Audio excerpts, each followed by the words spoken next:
Alhamdulillah, terima kasih Ustaz Romi, bahwa pertama at-talaffuz bin niyah.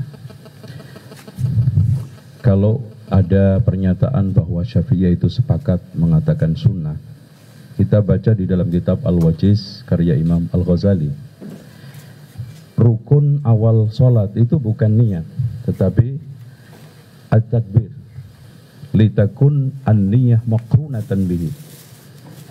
Niyah itu makrunah, dan dalam sisi logika dan realita nggak mungkin mulut itu dalam satu kali ngomong, ngucap takbir dan juga ngucap usolli, karena makrunah. Imma jatuh sebelum atau sesudah. Kalau sesudah batal sholat, sebelum nggak ada kaitannya dengan rukun kalau begitu.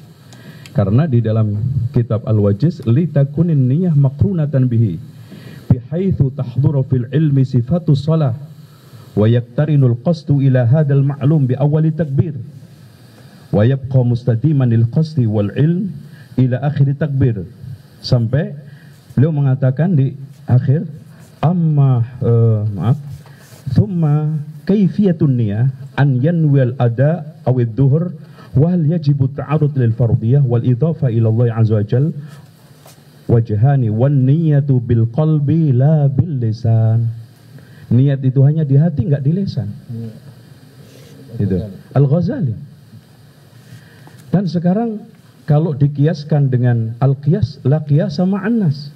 Dan dikatakan oleh Imam Asy-Syafi'i ketika ditanya oleh Imam Ahmad, apa hukumnya qiyas? Darurah. Bahkan tidak ada qiyas di depan nas sunnah Rasulullah SAW. Nah, kalau sekarang kita tanya, ini sholat Rasulullah berpuluh-puluh tahun, Ustaz.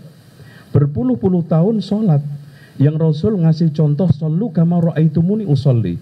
Ada penukilan dari haji, tidak ada penukilan dalam sholat, berarti niat talaffuz, kalau memang itu kita katakan ada, itu maksus di dalam haji saja. Karena kalau itu umum pada semua ibadah, saya yakin la nukila ilaina, akan ternukil kepada kita. Karena Rasulullah mengatakan sallu kama ra'aitumuni usolli, sampai membaca Fatihah, membaca ta'awud, semuanya dijelaskan. Kenapa tidak ada nas satu cuil pun bahwa talaffuz bin niyah itu sunnah? Makanya Imam Al-Ghazali di sini menegaskan bahwa tentang masalah niat itu an-niyatu bil qalbi la bil lisan.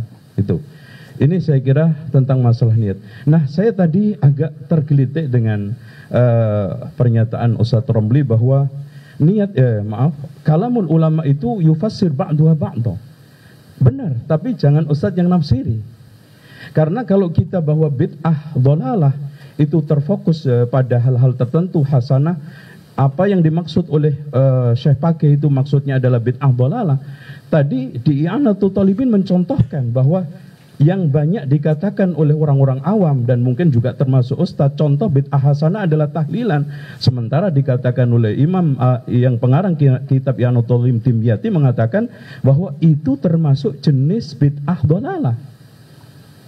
Harusnya yufassiru ba'duha ba'da, bukan hanya kita giring kepada bid'ah hasanah, yufassiru ba'duha ba'da juga harus kita giring pada bid'ah dhalalah. Nah, soal masalah tadi mara'ahul muslimun jelas ditegaskan oleh Imam Al-Amidi di dalam kitab Al-Ihkam, maksudnya adalah ijma'ul muslimin. Ya. Tentang sholat duha memang kita menebatkan beberapa nas, bukan juga masalah bid'ah, karena Rasul mengatakan kepada Abu Hurairah, awsani, berarti terus menerus. Nggak mungkin wasiat itu dilakukan berkali-kali saja, sesekali saja. Nah, tentang masalah masbuk, sesuatu yang ditetapkan oleh Rasulullah walaupun itu dimunculkan oleh sahabat pada awalnya, maka itu masuk sunnah takririyah. Jadi tidak bid'ah lagi. Awalnya mungkin dilakukan oleh sahabat, tetapi akhirnya dibenarkan oleh Rasulullah. Contoh, ada seorang sahabat yang ketika sami Allahu liman hamidah membaca Rabbana walakal hamdu, awalnya adalah ditetapkan oleh Rasulullah, itu menjadi sunnah, bukan karena gagasan itu. Tentang masalah mansanna, itu merupakan suatu hal yang memulai, saya kira tidak ada satu nas pun. Karena kalau kita bicara masalah mansanna, itu hampir semua ulama menafsiri man ahya. Dan kalau itu tafsirannya sodakoh, itu hanya sekedar tafsiran contoh, ya. Intinya kalau seandainya ada hal-hal yang lainnya, itu pun masyru'.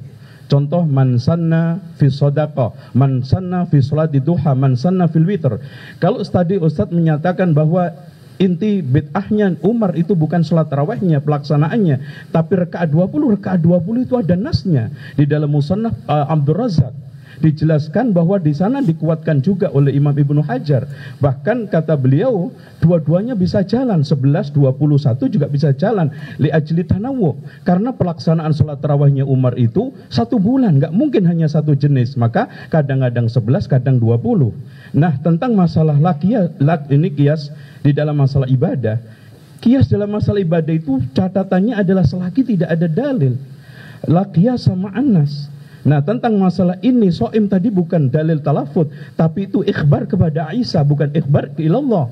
Jadi ikhbar ilallah sama ikhbar kepada Aisyah harus kita bedakan. Karena ikhbar kepada Allah cukup hati, ikhbar kepada Aisyah karena dia tanya bahwa itu tidak ada makanan, ya sudah, saya puasa.